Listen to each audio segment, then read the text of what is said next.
ঘরে কোনো অতিথি আসবেন, খুঁজে পাচ্ছেন না যে মাছের কোন রেসিপি ট্রাই করবেন, তাহলে আজকে আমার এই রেসিপিটা শুধুমাত্র আপনাদের জন্যে।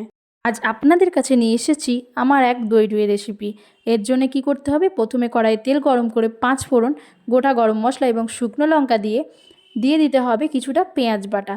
পেঁয়াজ বাটাটা লাল হয়ে গেলে অ্যাড করে দেব আদা, রসুন এবং কাঁচা লঙ্কার বাটার মিশ্রণটা। এরপর মশলাটাকে খুব ভালো করে কষিয়ে একে একে ধনে গুঁড়ো, চিনি, নুন, কিছুটা লাল লঙ্কার গুঁড়ো আর অ্যাড করে দেব কিছুটা গরম মশলা গুঁড়ো।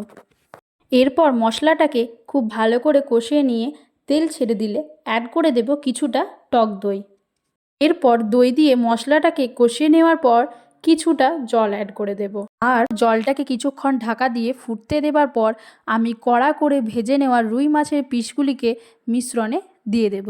এরপর জাস্ট 5 মিনিট ফুটতে দিয়েই নামানোর আগে ঘি ছড়িয়ে গরম গরম ভাতের সাথে সার্ভ করুন আমার এই দুর্দান্ত রেসিপি দই রুই।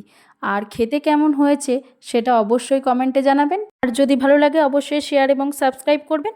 আমার কাছে কিন্তু কোনো ট্রাইপড নেই, তাই ক্লিপগুলিতে কিন্তু একটু ভুল হতে পারে, ক্ষমা করে দেবেন।